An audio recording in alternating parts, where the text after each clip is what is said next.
So where can they come from making this statement?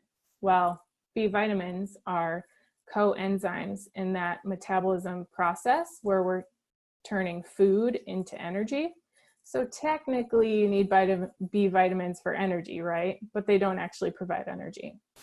So you take this truth and kind of twist it and sell a product. So it's very important to be aware of those types of statements. Another one is caffeine for energy. Caffeine has no calories, so it does not actually give you energy.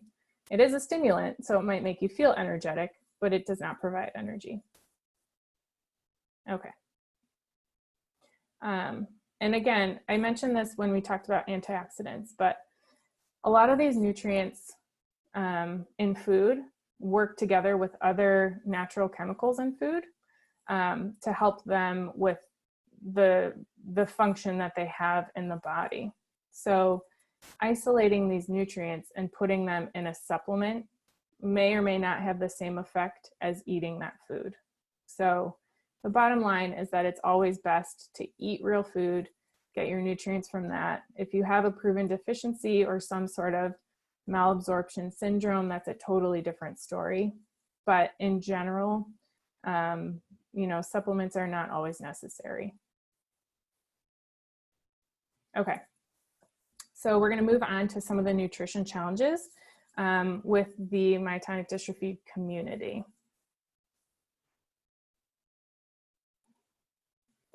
Okay, so first one is dysphagia. And this is basically defined as difficulty swallowing. And that can be related to either weakness in the muscles, in the mouth and the throat, or it could be secondary to difficulty chewing, also related to weakness. And the severity of this can vary person to person. So we have a speech language pathologist or an OT, occupational therapist, that will kind of examine you, ask you questions, do a clinical exam about your swallowing, and can give you some safe swallowing strategies and some suggestions for altering your diet if needed, at which point I or the dietitian will work with that SLP or OT to come up with an appropriate diet, both in consistency as well as in quality and types of foods, in order to make sure that you have a safe diet but also a very nutritious diet.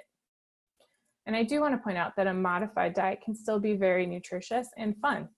So, you know, varying the foods that you're eating and using some of your favorite recipes is possible. You just have to modify the texture.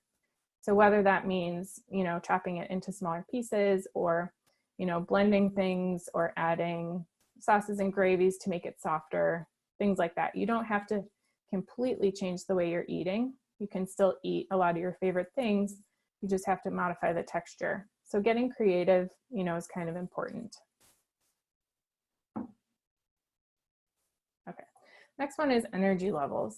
So with myotonic dystrophy, you know, if you're feeling weak or fatigued, this may really impede your ability to prepare meals.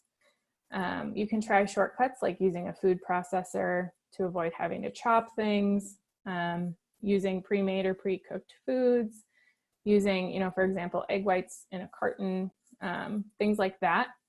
And I want to take a minute to shout out two of our community members. I'm not sure if they're on this, but Dean Sage and Jay Jones, who were our winners for the nutrition cooking contest. And Dean had made a roasted red pepper soup that he put in his Vitamix and made it dysphagia puree friendly, actually. And then Jay made an omelet, and he had this awesome shortcut where he took like a frozen vegetable medley and put them in his food processor. And then I think he put them in either,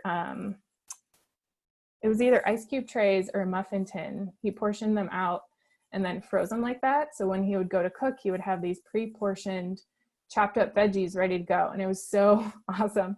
And then he also used egg whites in a carton for his omelet. And so, you know, finding shortcuts like that can really help you prepare meals when you're just feeling tired. So shout out to you guys, you're awesome. I think those videos are still available on the Friday afternoon webinar series. There was one oh gosh, it was either May or June, about food prep. So go check them out. There's some really good ideas in there. Okay, going back to energy, you may require an adjustment in your macronutrients. So if you're just not feeling any better, you're not feeling energetic when you eat, you might need, you know, more carbs, fewer carbs, something like that. And talking to a dietitian, you can really help kind of isolate that issue. And again, caffeine. If you're not feeling energetic, caffeine may worsen your sleepiness. It's false energy, does not provide calories. It is a stimulant, so you'll feel good for a while, but it's not going to fix the underlying issue. Okay, moving on to changes in appetite. So some people tend to have a decrease in appetite. Of course, the opposite can also be true, but if you are in sort of a slump where you're just not hungry, but you do need to eat regularly, it's important to kind of vary your food just to keep things interesting. If you're eating the same thing day after day, it's not going to be very appealing. Trying to use a lot of flavor, spices, sauces, things like that can help as well. And, you know, give yourself some grace. Eat what sounds good. So whether that's pictured here, burger and fries, candy, something like that. If that's all that sounds good and your appetite's not great, that's okay. And when your appetite comes back, you can focus on, you know, eating good quality foods. But, you know, one day you're having some trouble, it's okay.